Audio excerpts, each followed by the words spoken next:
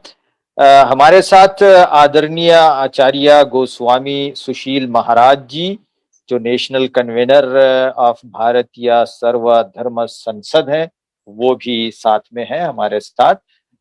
वो मैं उनसे अब रिक्वेस्ट करूंगा कि वो अपनी बात मीडिया के सामने रखें। आचार्य जी। नमस्कार। नमस्कार दोस्तों, आज हम एक बहुत ही महत्वपूर्ण विषय पर आज मीडिया के सम्मुख इकट्ठा हुए हैं। कुछ बातें ऐसी होती हैं जिनको धर्म के साथ नहीं जोड़ा जा सकता है। दुनिया में तो अनेक धर्म हैं और उस धर्म को मानने वाले अलग लोग हैं, वो आस्था का विषय है। परंतु धर्म शब्द जो है वो ईश्वर का दिया हुआ है। इंसानियत जब दुनिया में आई तो परमपिता परमेश्वर की कृपा से, उस रिश्ते से दुनिया में रहने वाला हर इंसान एक दूसरे का भाई है, एक दूसरे का पड़ोसी है, एक दूसरे का वेलविशर। और ऐसे समय में कोई एक देश अपनी शक्ति का प्रयोग करके किसी धार्मिक स्थल पर उस पर हमला कर दे तो वो एक धर्म के मानने वालों पर हमला मैं नहीं मानता।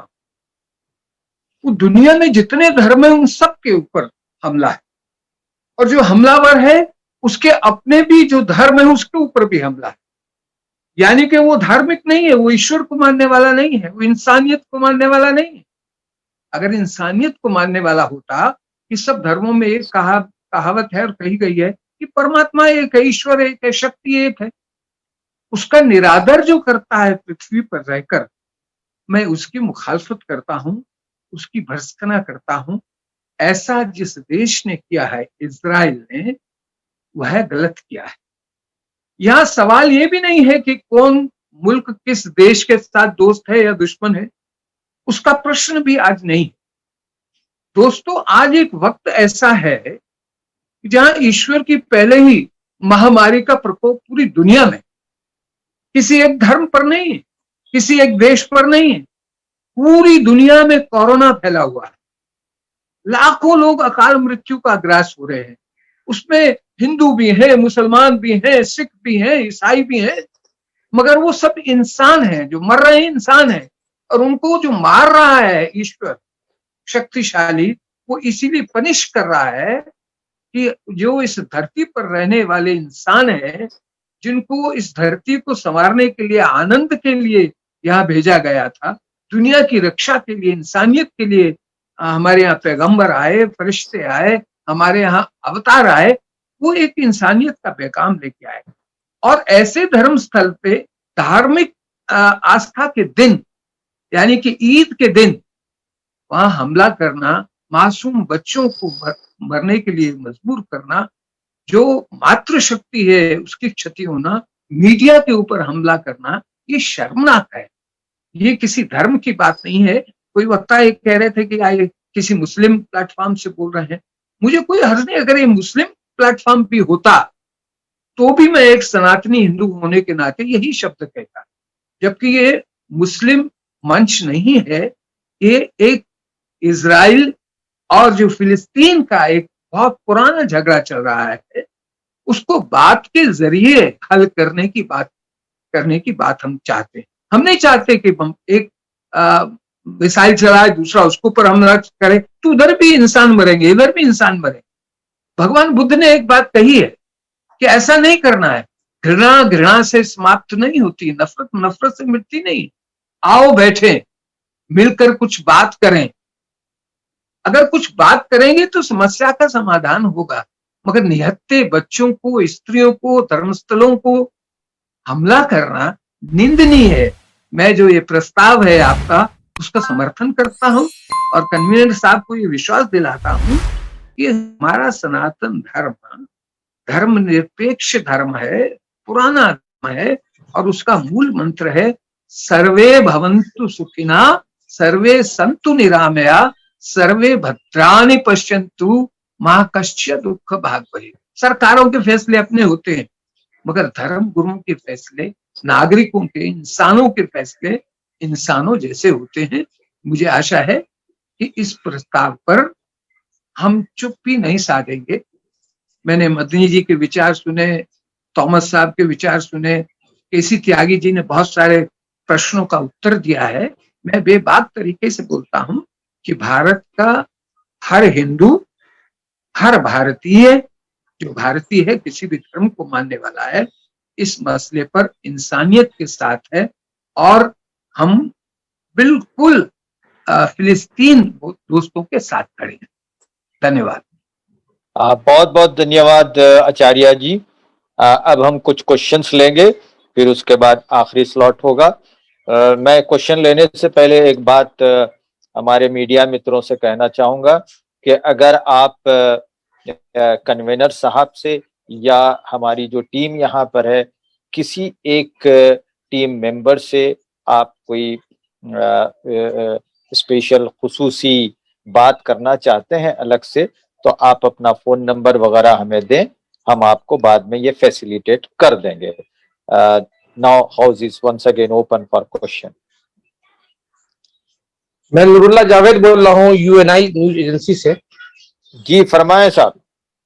जी, मेरा सवाल, दो सवाल है। एक सवाल केसी त्यागी साहब से है कि हिंदुस्तान की जो ख्वाहिश है कि हम आलमी सतह पर एक बड़ा किरदार अदा करें, पंडित नेहरू के जमाने में हिंदुस्तान ने अदा भी किया है, क्या मौजूदा हुकूमत हिंद फिलिस्तीन और इसराइल के तनाज़ुर में कोई अहम किरदार अदा कर सकती है? और दूसरा सवाल मुस्लिम तंजीमों से है, बिलखुसूस मुस्लिम पसंदीदा बोर्ड, जमात इस्लामी और जमीयत उलमा जैसी और दीगर बड़ी तंजीमों से है कि आपकी जो हिंदुस्तानी आवाम की जो जज्बात और एहसासात हैं, क्या इस जज्बात और एहसासात को तहरीरी तौर पर मुस्लिम ममालिक के सुफरा को के जरिए वहाँ के हुकूमत तक पहुँचाने के लिए आप किस तरह की कोशिश कर सकते हैं? जी केसी त्यागी जी साहब, फैसिलिटेट करें, अनम्यूट कर दें। जी मैं जावेद साहब के सवाल का जवाब पहले भी दे चुका हूं। मुझको बेहद प्रसन्नता है इस सरकार की जो गठबंधन सरकार का उसका हिस्सा होने के नाते कि बहुत ही स्पष्ट शब्दों में, बहुत ही ज्यादा स्पष्ट शब्दों में उन्होंने इजराइल के हमले की निंदा की। उन्होंने स्टेटस को एंटी यानी के हमले से पहले की जो स्थिति थी वो बहाल की जाए, जिसमें मस्जिद के बराबर वाला जो हिस्सा है जिस पर गाजा पट्टी में वो दिखाना चाहते हैं अपना कब्जा, वहां से सैनिकों को हटाया जाए। और मैं ये भी कहना चाहता हूं इसमें कि हमले बंद हों, लेकिन एक सज्जन ने कहा था, मैं उनसे भी एग्री करता हूं कि हम इजराइल को और फिलिस्तीनियों को बराबर दोषी इस बात के लिए नहीं मान सकते कि जैसे झगड़े की शुरुआत दोनों से एक तरफ हुई है। हमले ज्यादातर इजराइल की तरफ से हुए हैं, लेकिन जान माल की जिस भी तबके का नुकसान हुआ है उसके लिए हमें अफसोस है। बहुत अच्छा सवाल आपका जावेद जी है। इसके जरिए हम चाहेंगे और आपके इस माध्यम के जरिए भी कहना चाहते हैं, बहुत अच्छा होगा कि हिंदुस्तान की हुकूमत आगे बढ़ करके इस क्राइसिस को रिजोल्व करने में यूएन में भी और यूएन से बाहर भी अपनी आवाज उठाए, तो भारतीयों को बहुत खुशी होगी। जी, दूसरे सवाल का जवाब मौलाना कौन देंगे? जावेद साहब के। मैं जवाब देता हूं। जी, पहली बात तो यह है कि शुरू में जनाब तनवीर साहब ने वजाहत कर दी कि ये सिर्फ मुसलमानों का प्लेटफॉर्म नहीं है और सिर्फ मुस्लिम नुक्ते नज़र से हम लोग इस मसले पर गौर नहीं कर रहे हैं, बल्कि इंसाफ और मजलूमों की मदद के पहलू को हमने सामने रखा है। और आपने देखा मुख्तलिफ धर्मों के धर्म गुरुओं ने और मुख्तलिफ हमारे मुल्क के अच्छे इंसाफ पसंद सियासी माहिरीन ने एक आवाज़ होकर फ़लस्तीन की तायद की है और इसराइल की मुखालफत की है। इसलिए हम लोगों को सिर्फ एक मुस्लिम मसले के हैसियत से इसको पेश नहीं करना चाहिए, एक इंसानी मसले के हैसियत से पेश करना चाहिए।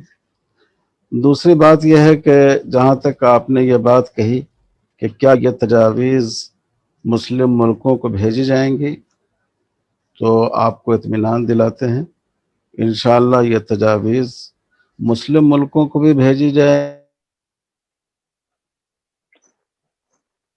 बंद हो गया।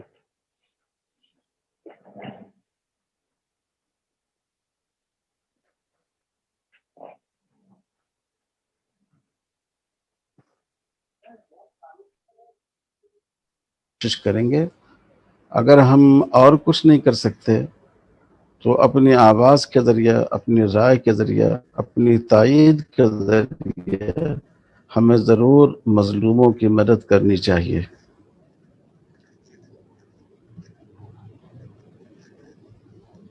जी, और कोई सवाल, या फिर हम ऐसे करते हैं कि अभी हमारे पास 3 एमिनेंट पर्सनैलिटीज हैं, इन तीनों के स्टेटमेंट आ जाए, फिर हम दोबारा क्वेश्चन आंसर का सेशन ओपन करते हैं। Now I request respected professor मंजूर आलम साहब, general secretary military council of India, to please address the media. Thank you very much, Tanveer Sahab. You at least you had given me the time. Let me say very few things. This is not the issue of the Muslim versus A and B, Yahudi and others. It is a human, which is already said. It is a human dignity issue. Now we have to think of how we can develop a relation between humanity at large in different parts of the world, including India, and also to think of how to make the process in a proper way, that how the United Security Council should be modified, because that Security Council is always supporting directly, indirectly to the powerful, those who are very much aggressor. All the resolution, they are not paying any attention, but they are not able to do anything. And especially America, which has become as a part of Israel's agenda, and they are working against the whole humanity. It is a very, very dangerous for the humanity at large.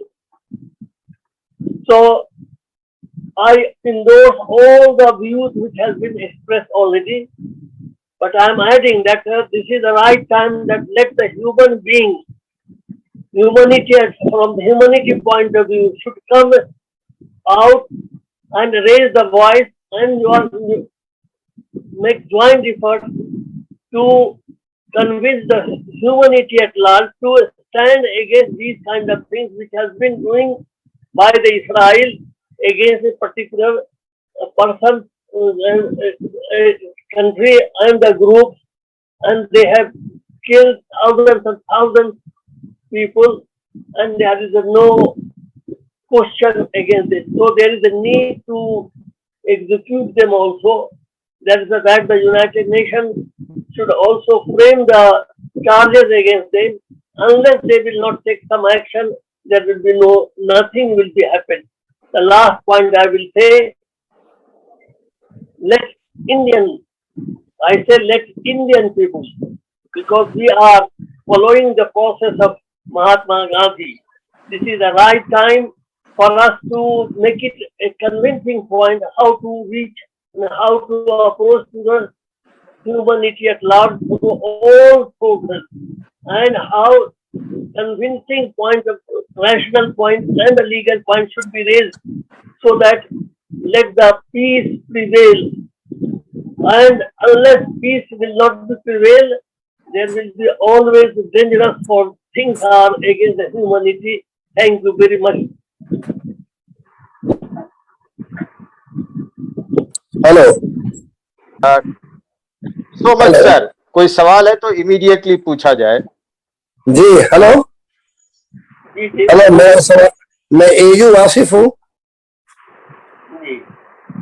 Hello जी आसिफ साहब, आपकी आवाज आ रही है, आप सवाल कर सकते हैं। जी जी, डॉक्टर मंजूर आलम साहब से मेरा सवाल है कि उन्होंने बहुत सारे हैंड डॉक्टर मंजूर आलम साहब से मेरा सवाल है कि उन्होंने गांधी जी का हवाला दिया, और जाहिर सी बात है कि गांधी जी ने जब ये बात कही थी तो आजादी से बहुत पहले की बात थी।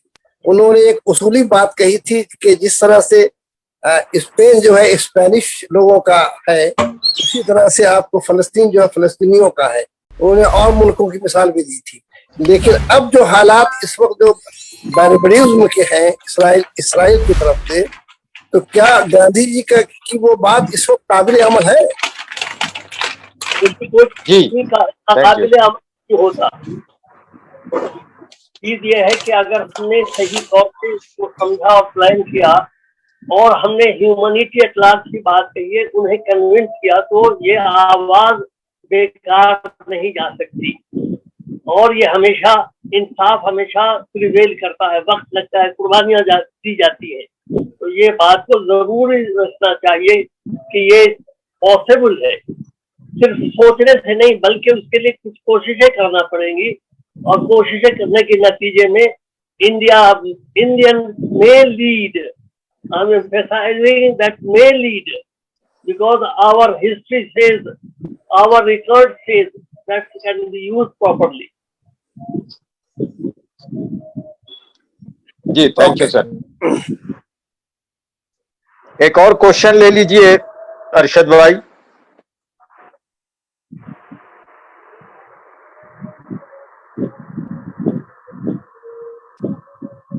Hello, yes please go ahead. जी मैं मुमताज आलम रिजवी बोल रहा हूँ इंकलाब से। जी सर।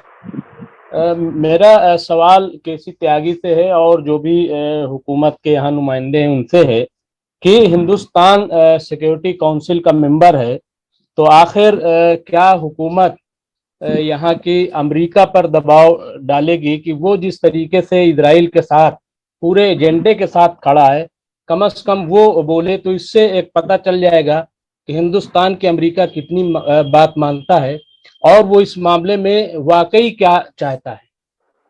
जी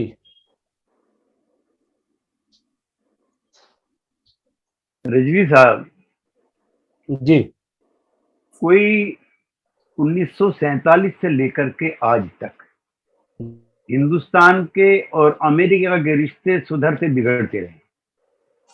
मेरे अभी एक मित्र कह रहे थे, पंडित जवाहरलाल नेहरू ने सीटों का मेंबर बनने से मना कर दिया था और पाकिस्तान एशिया के इस हिस्से का पहला मुल्क था जो सीटों का मेंबर बना था, जो अमेरिका के डिजाइन का हिस्सा था साउथ ईस्ट एशिया में।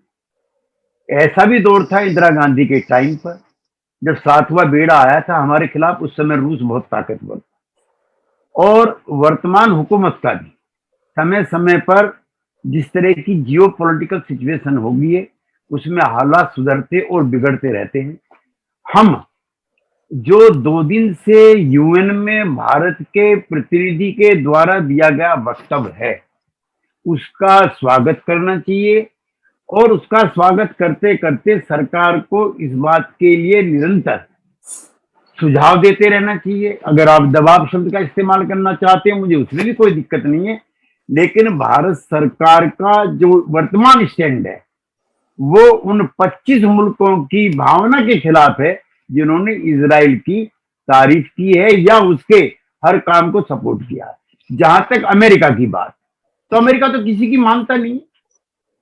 15 बार अमेरिका ने वीटो किया है, अकेले 22 शायद वीटो है अमेरिका के, जिसमें से 15 बार उसने इजराइल के हक में किया है। ट्रंप नाम की कॉलोनी बस गई है। जहां जहां पर भी यूएन के रेजोल्यूशन है जिसको यूरोपियन यूनियन भी अमेरिका के खिलाफ जाती है, इन सारी चीजों के बावजूद भी चुनाव पिछला हुआ ट्रंप का, उसने कहा कि हाँ मुझको जिताओ, मैं ये चीज इजराइल में करूंगा। इजराइल में एक बड़ी भारी लॉबी है इसराइल की यहूदियों की अमेरिका के अंदर, मैं थोड़ा पढ़ता रहता हूं इसलिए मैं आपकी जानकारी के लिए बताऊं, यूरोपियन यूनियन में भी है। और मैंने एक किताब पिछले दिनों पढ़ी है कि किस तरह से अमेरिका की फॉरेन पॉलिसी को जो वहां का यहूदी एम्पायर है किस तरह से संचालित करता है।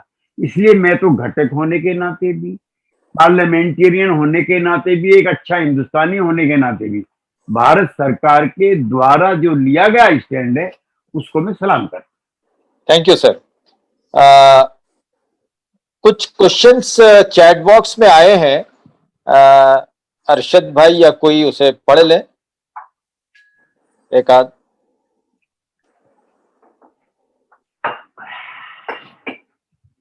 असल में ये रिक्वेस्ट है सवाल करने का, क्योंकि म्यूट किया है ना सबको। अच्छा अच्छा अच्छा, सवाल तो नहीं कोई है। जर्नलिस्ट है तो उन्हें अलाउ कर दे। जी जी बिल्कुल।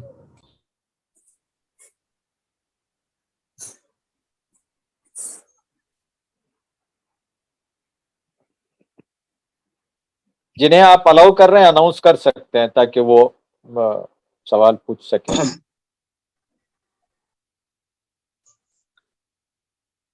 अस्सलाम वालेकुम, मैं शम्स तबरेज़ कासमी मिलर टाइम्स से।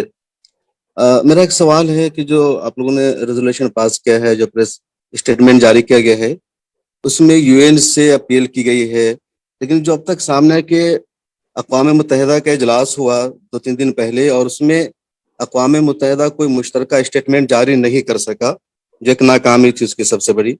ओआईसी का इजलास हुआ, उसने भी एक स्टेटमेंट जारी किया, लेकिन इसराइल पे कोई असर नहीं हुआ, अब तक उसकी बमबारी जारी है, उसका अटैक जारी है। तो क्या लगता है कि बातचीत से मसला हल हो सकता है या कुछ और कोशिश करनी चाहिए दुनिया को, आलमी ताकतों को, क्योंकि इसराइल लगातार अटैक कर रहा है और उसका कोई हल सामने नहीं आ रहा। बातचीत को जो अपील की जा रही है, कुछ सुलह समझौता की जो बातें हैं। देखिए भाई शम्स तबरेज़ साहब,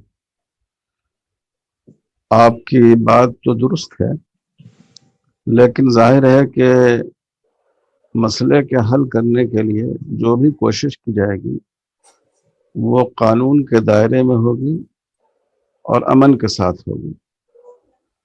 हम एक बहुत ही बड़े और अहम मुल्क के वाले हैं और एक ऐसा मुल्क जिसके राष्ट्रपिता महात्मा गांधी जी इस वक्त पूरी दुनिया में अमन की अलामत समझे जाते हैं।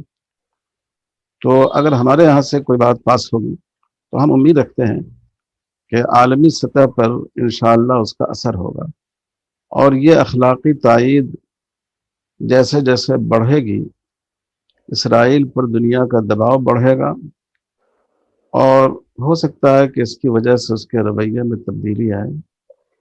तो जो हम कर सकते हैं वो हमें करना है और हम उम्मीद रखते हैं कि दुनिया के तमाम महज़ब कौमें हम लोगों की जो सोच है वो उसकी तायीद करेंगे और अमेरिका और जो आलमी ताकतें हैं वो भी इसको संजीदगी से लेंगी। तो ये तो जाहिर है कि हर आदमी, हर तंजीम अपनी सलाहियत के मुताबिक वो कोशिश कर सकती है। हम अपनी हुकूमत से भी मुतालबा कर रहे हैं, हिंदुस्तान दुनिया का सबसे बड़ा जमहूरी मुल्क है कि वो उसने बहुत वाज़ेह बयान दिया है, हम सब लोग उसकी तारीफ कर रहे हैं। तो वो इस मौक़िफ़ पर जमा रहे और इसको ज़्यादा बेहतर तौर पर बराह रास्त इसराइल के सामने भी रखें। तो उम्मीद है कि इंशाअल्लाह इन कोशिशों का फ़ायदा होगा।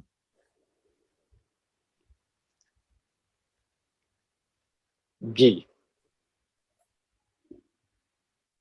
अगला सवाल।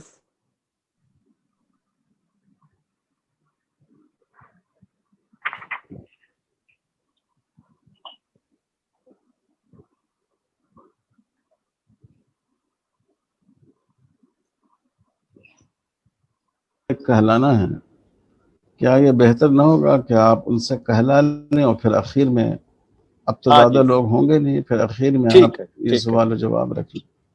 राइट, ठीक है। अभी मैं संतोष भारतीया जी जो सीनियर जर्नलिस्ट हैं और पॉलिटिकल कमेंटेटर हैं, मैं उनसे रिक्वेस्ट करूंगा कि वो अपनी बात रखें।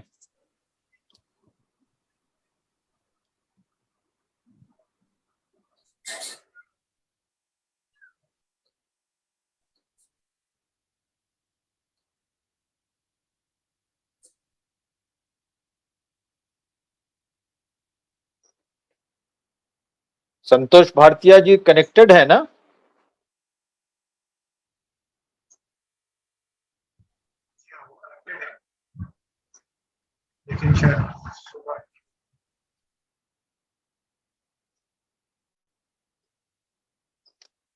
हाँ सर। आप आवाज आ रही है मेरी? हाँ आ रही है सर, आपकी आवाज बहुत क्लियर आ रही है, प्लीज गो अहेड।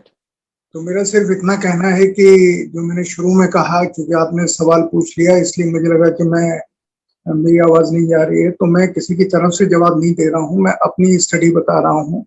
मैं एक साधारण पत्रकार हूँ, जर्नलिस्ट हूँ। जितनी आप लोगों ने बातें कही हैं और खासकर केसी त्यागी साहब ने जो कहा है, इसके बाद कुछ कहने के लिए बचता नहीं। पर एक दो हार्ड फैक्ट हैं जिन्हें मैं सबकी जानकारी में लाना चाहता हूँ, क्योंकि मैंने ये सीखा है कि आप चाहे तलवार का युद्ध लड़ें, चाहे आप तोप बंदूक लड़ें, चाहे आप दिमागी लड़ाई लड़ें, आप सामने वाले की साइकोलॉजी अगर नहीं समझते हैं तो आप उस लड़ाई को कभी जीत नहीं सकते, चाहे ह्यूमैनिटी की लड़ाई हो या किसी भी चीज की लड़ाई हो। उस सामने वाले की साइकोलॉजी ये है, इजराइल हर 5-6 साल में एक बार ये कांड दोहराता है, इतिहास है। हर 6 साल में 5 साल में उसकी बमबारी और जेनोसाइड वहां शुरू होता है, बर्बाद करने की कोशिश करता है वो पैलेस्टाइन को पूरा का पूरा। एक दूसरा, जो हमारे जिनके जिक्र आप लोग कर रहे हैं, इजराइल के चीफ नेतन्याहू का, ये 2 बार शायद सबको पता होगा, जरूर पता होगा कि 2 बार पिछला चुनाव हार चुके हैं, चुनाव, लेकिन दोनों बार वो प्रधानमंत्री बन गए। ये एक मनोविज्ञान है दुनिया में, जिस मनोविज्ञान को वो रिप्रेजेंट करते हैं। और उनका तीसरा मनोविज्ञान है कि चाहे कुछ भी हो, जो एक गली के गुंडे का मनोविज्ञान होता है कि मेरी ही चलेगी और किसी की नहीं चलेगी। अगर किसी की चलेगी तो वो उसको मारेगा, पीटेगा, परेशान करेगा, घर का पानी कटवा दे, कुछ भी करेगा वो, लेकिन वो बाज नहीं आएगा, वो हर तरह से अपनी चलाएगा। और जहां तक नेतन्याहू साहब हैं, वो इस साइकोलॉजी के जीते जागते एग्जाम्पल है। दुनिया में कई सारे लोग हैं जिनका ये मानना है कि कानून कुछ भी हो, मैं जो कहता हूं वही कानून है, मानवता के धर्म कुछ भी हो, मैं जो कहता हूं वही मानवता है। ये नेतन्याहू मानते हैं इस चीज को, और ये मैं आपके साथ शेयर करना चाहता हूं कि नेतन्याहू का ये मानना, ऐसे कई सारे शासक हैं देश में, दुनिया में, जो इस चीज को मानते हैं, और उनमें ज्यादातर लोग वही हैं जो एक जुंटा बना हुआ है। मुझे तो भारत सरकार के ऊपर केसी त्यागी जी ने कहा, मुझे तो बड़ा आश्चर्य हुआ कि जितनी दोस्ती पिछले 7 साल में हमारी और इजराइल की बनी है, उसके बाद भारत सरकार ने कैसे अपनी पुरानी लाइन के ऊपर सिक्योरिटी काउंसिल में इजराइल का साथ दिया। मेरे लिए ये थोड़ी सी आश्चर्य की चीज।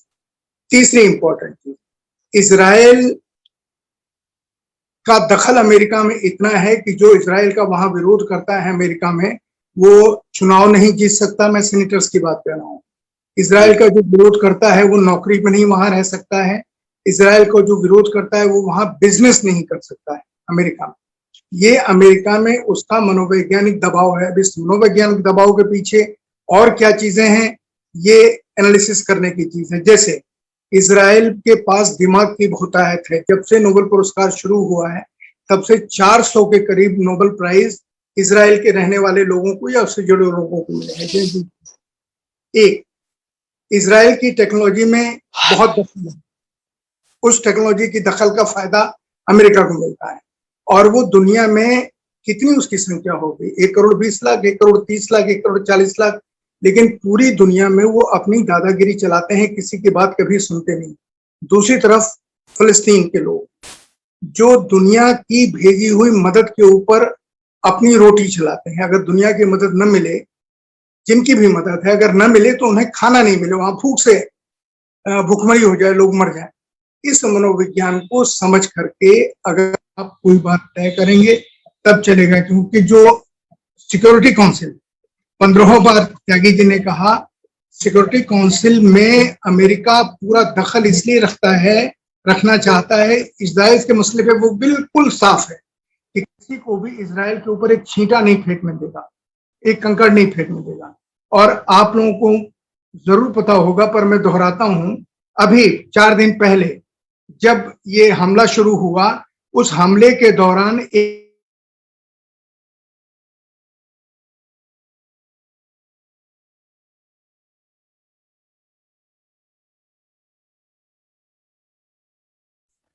हजारों डॉलर का उनको हथियार दे दिए इजराइल को। नेक्स्ट, अब ये सारी चीज अमेरिका की देखते हुए, और इसको अगर हल कर सकता है मसले को, 2 ही लोग हल कर सकते हैं। मैं बहुत माजरत के साथ आपसे कहना चाहता हूं, अदब के साथ, 2 ही लोग हल कर सकते हैं, या तो खुद अमेरिका और या यूरोपीय यूनियन।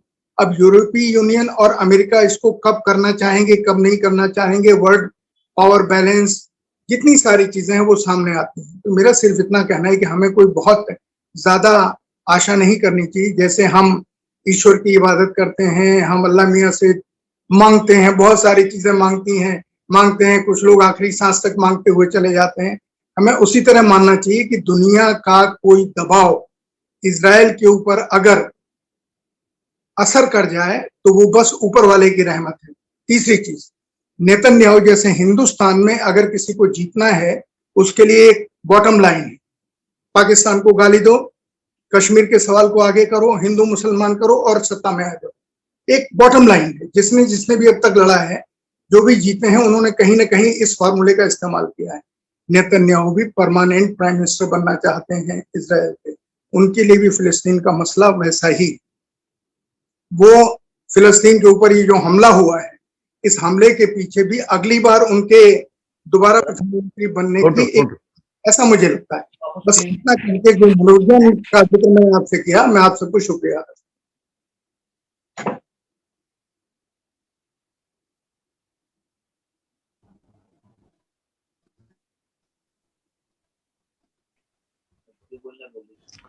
आवाज खोलो ना। हेलो हेलो जी, आवाज आ रही है? आपकी आवाज आ रही है त्यागी जी, आवाज आ रही है। मुझे कुछ बोलना है क्या? नहीं,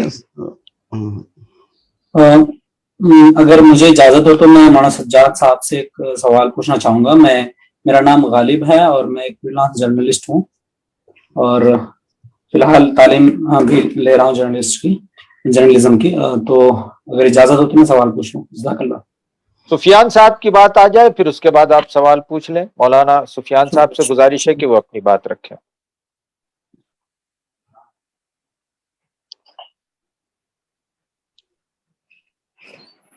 अस्सलाम वालेकुम। वालेकुम अस्सलाम।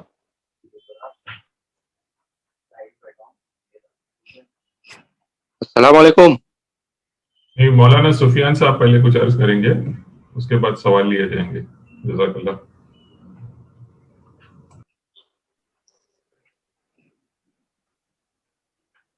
वो अभी यहाँ नजर नहीं आ रहे हैं, मेरे ख्याल में डिस्कनेक्ट हो गए। अच्छा, तो कोई मॉनिटर करे मौलाना, या फिर आप थोड़ा सा बात कर लें, टेलीफोन पर देखें मौलाना अवेलेबल हैं क्या, तब तक हम सवाल ले लेते हैं। जी हाँ, जी हाँ, बिल्कुल जी जी। कोई सहाफी सवाल करना चाह रहे हैं? जी, बहुत बहुत शुक्रिया। मेरा सवाल मौलाना सज्जाद नोमानी साहब से है। अस्सलाम वालेकुम हजरत। मेरा सवाल ये है कि इजराइल और फिलिस्तीन का जो मसला है ये किस नौयत का है, यानी कि आप इसे एक खित्ते की जंग के तौर पर देखते हैं या नजरिए की जंग के तौर पर? और इस पस मंजर में मेरा सवाल ये होगा कि Israeli official Arabic Twitter handle की जानिब से पिछले दिनों एक पोस्ट किया गया जिसमें फिलिस्तीन पर हुए हमले की फोटो लगाई गई और कैप्शन में सूरतुल फील जो है, अलम तरा कैफ़ फ़अल रब्बुका बिअस्हाबिल फील जो है, इसको पोस्ट किया गया। तो इसे आप किस तौर पर देखते हैं? जज़ाकल्लाह। बस मैं बहुत मुख्तसर इसका जवाब ये देता हूँ कि किसी मसले की कई नौयतें एक साथ हो सकती है। कोई मसला कौमी और मजहबी भी हो सकता है, नस्ली भी हो सकता है और इंसानी भी हो सकता है। तो तमाम जावियों से उस मसले को देखकर उस मसले का हल तलाश किया जाना चाहिए। जहां तक आपके सवाल का दूसरा हिस्सा है, तो इस किस्म की चीजें सोशल मीडिया पर बहुत और आप उसको रोक भी नहीं सकते। लोगों के अपने जज्बात होते हैं, उनके अपने सोचने की सतह होती है। बस मैं समझता हूं कि मुख्तसर जवाब आपके इन दोनों सवालों का इतना काफी है। बहुत शुक्रिया।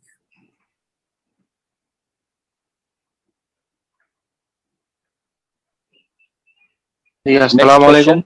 कुछ सवाल शामिल कर लिया जाए, इसके बाद इंशाल्लाह हज़रत मौलाना सुफियान साहब। अस्सलाम वालेकुम। जी मौलाना, जुड़ते ही आप बता दें। जी मैं सवाल करना चाहता हूँ। अस्सलाम वालेकुम। वालेकुम सलाम जी, आप कीजिए आपका सवाल। जी मैं डॉक्टर कामिल बात कर रहा हूँ, सतना मध्य प्रदेश से। जी हेलो। हाँ, बताइए आपका सवाल क्या है। किसी आप मीडिया हाउस से जुड़े हैं आप? नहीं सर, मैं मेडिकल फील्ड से बिलोंग करता हूँ सर, मैं नॉन जर्नलिस्ट हूँ। अच्छा अच्छा, ठीक है। तो ऐसा है कि नॉन जर्नलिस्ट के लिए हमारे पास और प्रोग्राम हैं, उसमें आप जुड़ जाएं सर। लेकिन उसके बाद सीरीज ऑफ प्रोग्राम हैं। अगर कोई जर्नलिस्ट है तो वो सवाल करें, आपको भी मौका दिया जाएगा। पहले जर्नलिस्ट को दिया जाएगा क्योंकि प्रेस कॉन्फ्रेंस है ये, आपको फिर हम दावत देंगे।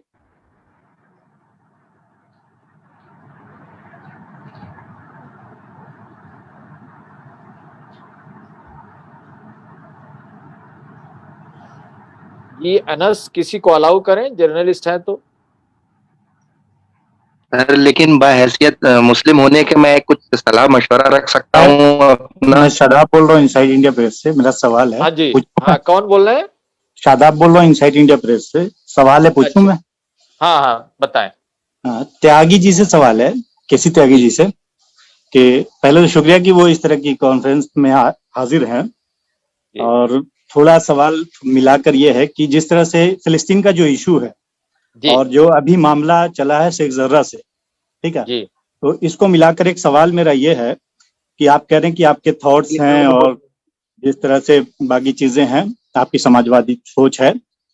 आपका जो टेक रहा था सीए को लेकर पार्लियामेंट में, तो ये बिल्कुल मिलता जुलता चीजें हैं शेख जर्रा से, और फिर आगे फिर जो एनआरसी होगी, तो क्या नहीं आपके थॉट्स कॉन्ट्रडिक्ट करते हैं उस इश्यू को लेकर और फिर यहाँ हिंदुस्तान में चीजों को लेकर?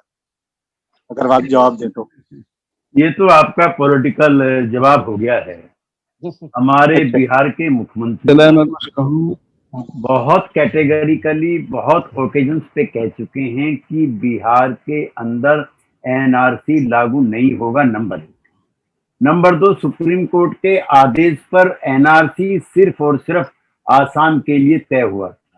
नंबर 3, आसाम की जो सरकार थी अब जो है और उससे पहले भी, वो मना कर चुकी कि नहीं, हम एनआरसी को अपने यहाँ भी लागू नहीं होने देंगे। लिहाजा समाजवादी धर्मनिरपेक्ष पार्टी होने के नाते एनआरसी बिहार में लागू नहीं होगी, और ये सिर्फ और सिर्फ आसाम के लिए तय हुई थी, वो भी सुप्रीम कोर्ट के आदेश। एक दूसरा, जो आप इसको लेकर के मैं कई मौके पर बहुत साफ साफ कहती हूँ, हमारी पार्टी का भी स्टैंड है एज ए पार्लियामेंटेरियन, चूंकि जो बनी हुई है इंटरनेशनल संस्था, उसका भी है। मुझे दर्जनों बार उनकी मीटिंग अटेंड करने का भी मौका मिला है। लिहाजा ये जो अब ताजा क्राइसिस है, ये आज का नहीं है। संतोष जी ने बहुत अच्छा कहा, इसकी स्क्रिप्ट लंबी लिखी हुई है, इसकी 48 में लिखी गई, और अब चाहता है इजराइल की ये वन नेशन रहे। अब झगड़ा ये हो गया, 2 नेशन नहीं होनी चाहिए। इजराइल और फिलिस्तीन अब को एग्जिस्ट नहीं कर सकते। लिहाजा जो शेख जर्रा के बराबर से या मस्जिद के बराबर से जिन फिलिस्तीनियों को हटाया जा रहा है, वो 52,000 तो आज की तारीख में छोड़ के जा चुके। लिहाजा ये सिर्फ और सिर्फ फिलिस्तीनियों को निकाल करके जो उनका यहूदी राज्य है वो बनाने का उनका सपना है। चलिए, बहुत बहुत शुक्रिया। मौलाना मोहम्मद सुफियान कासमी साहब जुड़ चुके हैं। अस्सलामुअलैकुम। मैं उनसे गुजारिश करूंगा कि वो अपनी बात रखें। मौलाना मोहम्मद सुफियान कासमी साहब जी। तनवीर साहब, मैं एक बात कहना चाह रहा था जी जी प्लीज। कि ये चूंकि इसका मौजू फलस्तीन है, इसलिए इस पर सारी गुफ्तगू फलस्तीन तक महदूद रहनी चाहिए। हमारे मुल्क के या बाहर के जो दूसरे इश्यूज हैं उनको इसमें जेर बहस लाने की कोशिश न की जाए। बहुत बड़ी, बहुत बड़ी, बहुत सही जी। और तनवीर साहब, एक गुजारिश मेरी भी ये है कि और कई लोग, कई सीनियर जर्नलिस्ट हैं यहाँ पे, बहुत कम है। एक मुजाहिद साहब हैं, फॉरेन जर्नलिस्ट, अब्दुल बारी मसूद साहब हैं, इन सब लोगों ने हाथ उठाया है, तो उनको मौका दीजिए आप जी। काफी देर से हाथ उठाए हुए हैं लोग। ये जरा आप अलाउ करें प्लीज, जो इसको मॉनिटर कर रहे हैं, मैं जो कि यहाँ देख नहीं पा रहा हूँ। तनवीर साहब चला गया वो जनाब मोहम्मद सरहान तुर्की से हमारे साथ जुड़े हुए हैं और ये अरबी चैनल से वाबस्ता हैं। ओके जी, तो इंशाल्लाह इन्हें हजरत मौलाना सुफियान साहब के बाद इन लोगों को ले लेंगे। ठीक है, मौलाना मुख्तसरन जी। जी, अस्सलाम वालेकुम। वालेकुम अस्सलाम। मैं तो इस बारे में यही अर्ज करूंगा कि हज़रत मौलाना खालिद सैफुल्लाह रहमानी साहब ने जो बयानिया के अंदर तमाम ही अज्जा को लिया है, मैं उसकी भरपूर तारीफ करता हूँ। और मोहतरम जनाब सादतुल्लाह हुसैनी साहब ने बहुत ही मुफस्सल, बहुत ही मुदल्लल और बहुत ही मौसर अंदाज से उसको पेश किया है। मैं उसके तमाम अज्जा की तायीद करता हूँ और दुआ करते हैं कि अल्लाह ताला हमारी इस जद्दोजहद को कामयाब फरमाए और इसको कुछ असरात मुरतब हो सके। इतना ही अर्ज करना है। बहुत बहुत शुक्रिया। तो आप वो टीआरटी के जर्नलिस्ट को आप अलाउ करें, अनस या जो मॉनिटर कर रहे हैं।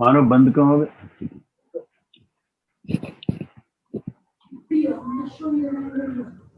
नहीं, वो अरबी में सवाल करेंगे, शायद अरबी में उसका जवाब देना पड़ेगा। जी जी जी, मेरे ख्याल में वो इंतजार। जब तक दूसरा सवाल ले लीजिए, वो तैयार होने तक। जी जनाब अब्दुल बारी साहब, अब्दुल बारी मसूद भाई, अब्दुल बारी मसूद। हाँ जी जी जी, अस्सलाम वालेकुम। वालेकुम अस्सलाम जी, फरमाएं। खैरियत से हैं आप लोग सब? बारिश भी हो रही है माशाल्लाह, रहमत रहमत नाजिल हो रही। मेरा सिंपल से सवाल ये है कि ये हंगामी नौयत की प्रेस कॉन्फ्रेंस से मजम्मती बयानात, ये हर जब भी कोई ऐसा वाक़या होता है इसराइल में और फलस्तीन के हवाले से जो कुछ भी बातें आती है हमारे सामने, तो ये पीस टाइम में हम क्यों नहीं करते? पीस टाइम में कि भाई ये मसला हल होना चाहिए, इस पर हम उस वक्त खामोश बैठे रहते हैं जब कुछ मसला पैदा होता है, तभी होता है ये मेरा सवाल है। पीस टाइम में हम खामोश क्यों बैठे रहते? You got my?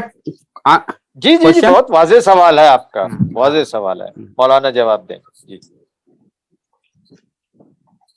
आपकी बात एक हद तक दुरुस्त है और ये जो ग्रुप हम लोगों ने कायम किया है उसमें ये बात पेश नज़र है कि इस मसले पर मुसलसल गुफ्तगू की जाए और ये कोरोना के हालात बेहतर हो जाएं तो बाज़ाब्ता इस पर एक कॉन्फ्रेंस भी रखी जाए। तो इंशाअल्लाह हम उसके लिए हम सब लोग मिलकर कोशिश करेंगे, ये हम सब लोगों का काम है। और अब इस वक्त यही किया जा सकता है कि आइंदा ऐसी कोशिशों में एक तरह का तसलसल हो। असल में हिंदुस्तान से चूँकि बराह रास्त ये मसला मुताल्लिक़ नहीं है, ये हिंदुस्तान से एक बड़े फासले पर है ये मसला, तो इसलिए यहाँ लोग आम हालात में लोगों के जहन में इसकी इतनी अहमियत नहीं रहती है। जो होनी चाहिए। इंशाअल्लाह हम लोग आइंदा इसकी कोशिश करेंगे और मैं उम्मीद रखता हूँ कि अब्दुल बारी मसूद साहब भी उसमें हम लोगों की मदद करेंगे। जी, इसके बाद मोहम्मद सरहान साहब जो तुर्की से हैं वो दोबारा लाइन पर हैं, हम चाहेंगे निकाल के पेशाब नहीं जाता। उस्ताद मोहम्मद सरहान